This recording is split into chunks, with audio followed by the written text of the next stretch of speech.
Hi viewers, welcome to my channel. ఈ వీడియోలో మనం మెయిన్గా మాట్లాడబోయే విషయం ఏంటంటే కూటమి ప్రభుత్వంలో కొత్త నిర్ణయాలు.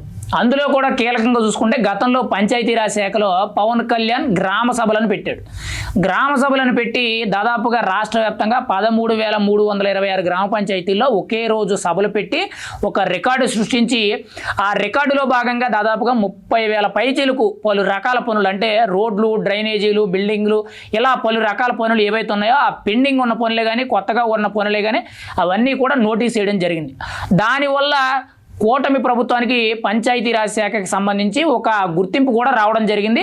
పవన్ కళ్యాణ్ గారికి ప్రత్యేకించి ఒక అవార్డు కూడా రావడం జరిగింది. ఎందుకంటే ఇప్పటి వరకు కూడా దేశవ్యాప్తంగా ఎవరు కూడా ఒకేసారి ఇన్ని గ్రామ సభలు అనేది పెట్టలేదు. అయితే నిన్న కూడా తాజాగా చూసుకుంటే విద్యాశాఖకు సంబంధించి మెయిన్గా స్కూళ్ళకు సంబంధించి ప్రతి స్కూల్లో కూడా mega teachers and parents meeting అనేటట్టు ఒకటి పెట్టి మెయిన్గా ఒకవైపు పేరెంట్స్, ఒకవైపు టీచర్స్, ఒకవైపు స్టూడెంట్స్, ఒకవైపు విద్యాశాఖకు సంబంధించిన అధికారులు, వీళ్ళందరినీ కూడా కలుపుకొని mega teachers and parents meeting అనేటట్టు పెట్టడం జరిగింది.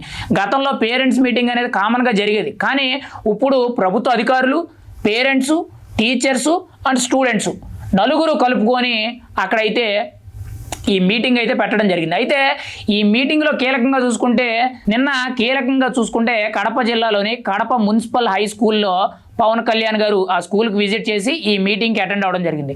ఇటువైపు బాపట్లలో చూసుకుంటే సీఎం చంద్రబాబు నాయుడు ఆయన కూడా ఒక హై స్కూల్కి అయితే ఆ ఈవెంట్లో అటెండ్ అవ్వడం జరిగింది.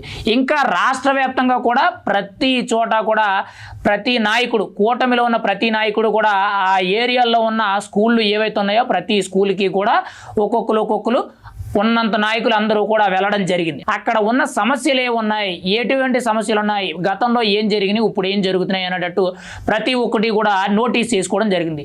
ఇది కూడా ఒక రికార్డ్ అని మనం అయితే చెప్పుకోవాలి. ఎందుకంటే ఒక్క రోజులో రాష్ట్ర వ్యాప్తంగా అన్ని పాఠశాలల్లో కూడా ఇలా మెగా టీచర్స్ అండ్ పేరెంట్స్ అనే మీటింగ్ అనేది పెట్టడం ఇదే మొదటిసారి. ఖచ్చితంగా రాబోయే రోజుల్లో దీని మీద కూడా ఒక రికార్డ్ అనేది రాబోతుంది. అయితే విద్యాశాఖలో కూడా చాలా అవకతవకలు ఉన్నాయి, చాలా ఇబ్బందులు ఉన్నాయి, చాలా సమస్యలు ఉన్నాయి. కాబట్టి అవన్నీ కూడా గుర్తించే విధంగా కూటమి ప్రభుత్వం తరపు నుంచి మెయిన్గా సీఎం చంద్రబాబు నాయుడు, ఈ పక్క AP deputy CM Pawan Kalyan, మెయిన్గా ఐటీ శాఖ మంత్రి అండ్ విద్యాశాఖ మంత్రి అయిన నారా లోకేష్ వీళ్ళందరూ కూడా సన్నాహం చేసుకొని ఈ ప్రోగ్రామ్ అనేది కండక్ట్ చేయడం జరిగింది. ఇక్కడ చూసుకుంటే సీఎం వెళ్ళారు, బాపట్ల వెళ్ళారు, ఇటు డిప్యూటీ సీఎం కడప వెళ్ళారు. సీఎం వచ్చినప్పుడే కానీ డిప్యూటీ సీఎం వచ్చిన దగ్గరే కానీ కీలకంగా చూసుకుంటే ఎటువంటి డూపులు అనేవి లేవు, ఎటువంటి తల మీద నిమరడాలు, లేదంటే ముద్దులు పెట్టి ఫోటోలు దిగడాలు, లేదనంటే అవ్వాతాతని ఆప్యాయంగా పలకరించేమనేటట్టు యాక్టింగ్లు చేయడాలు, లేదనంటే కొంతమంది వికలాంగులు అక్కడ కూర్చోబెట్టి యాక్టింగ్ చేయించారు కదా అలాంటివి చేయించడాలు, ఇలా ఇటువంటివి ఏమీ లేవు. అంతా కూడా రియాలిటీ. ఇవి ఎందుకు చెప్తున్నానంటే గతంలో ఇవే జరిగేవి. చాలామంది ఏమనుకునేవారంటే ఇవన్నీ కూడా రియల్ అనుకునేవారు, కానీ అదంతా కూడా రియాలిటీ షో అని వాళ్ళకి తెలియదు. ప్రత్యేకించి కొంతమందిని ఆ సందర్భాన్ని బట్టి కొంతమందిని అక్కడ తీసుకొచ్చి వాళ్ళ చేత ఇలా మాట్లాడించడం జరిగింది, వాళ్ళకి కొంత డబ్బులు ఇచ్చి వాళ్ళ చేత ఇలా మాట్లాడించడం జరిగింది.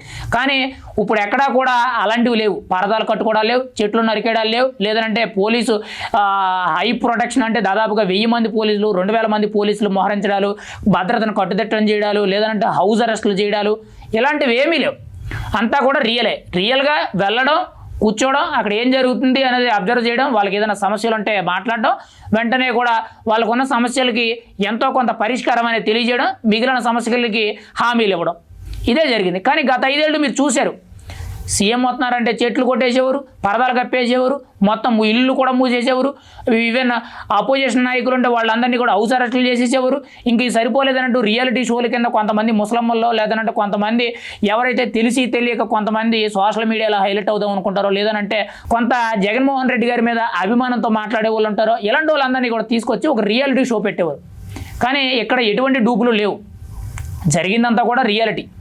ఇక్కడ రియాలిటీలా కనిపించే రియాలిటీ షో చేసేవారు. అందులో కూడా కీలకంగా మీరు అబ్జర్వ్ చేయండి, ఆ వీడియోస్లో కూడా ఆ రియాలిటీ షోలో ఉండేవాళ్ళు చాలా వరకు కూడా ఐపాక్ టీంలో ఉండేవాళ్ళు, మెయిన్గా వైఎస్ఆర్సీపీ సోషల్ మీడియా కార్యకర్తలు వాళ్ళందరూ కూడా. మీరు కావాలంటే చాలా వీడియోల్లో వైరల్ అయినాయి. మిమ్మల్ని ఎక్కడో చూసినట్టుందని అని చెప్పి ఒక వీడియో వైరల్ అవుద్ది. అంటే గతంలో ఈయన ఒక కాడ కనిపించి ఇప్పుడు చూస్తే ఐపాక్ టీంలోనో లేదనంటే సోషల్ మీడియా యాక్టివిస్ట్ కింద లేదా వైఎస్ఆర్సీపీ కార్యకర్త కింద ఉంటాడు. అంటే వాళ్ళనే అక్కడ కూర్చోబెట్టి ఇలా ప్రతిపక్ష నాయకులు తిట్టెత్తడమో లేదంటే ఇలా డూప్ యాక్షన్లు చేసేవారు. ఇది జరిగిన వాస్తవం. కానీ నిన్న చూసుకుంటే ఈ మెగా టీచర్స్ ఈవెంట్ ఏదైతే ఉందో రాష్ట్ర వ్యాప్తంగా ప్రతి చోట కూడా అంతా కూడా రియల్గానే జరిగింది. ఖచ్చితంగా ఇందులో కూడా సమస్యలన్నీ గుర్తించడం జరిగింది.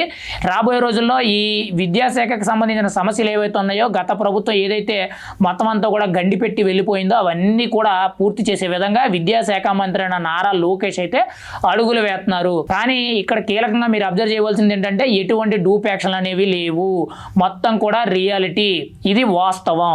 కానీ ఏదేమైనా కానీ విద్యాశాఖ కూడా రాబోయే రోజుల్లో ఒక మంచి రూపకల్పన కానీ మంచి వ్యవహార శైలే కానీ మంచి వ్యవస్థలే కానీ అన్ని విధాలుగా కూడా 1, 2 అని మనం అనలేము. అన్ని విధాలుగా కూడా విద్యాశాఖలో మార్పులు చేర్పులు జరుగుతాయి. అది మీరే చూస్తారు నేరుగా.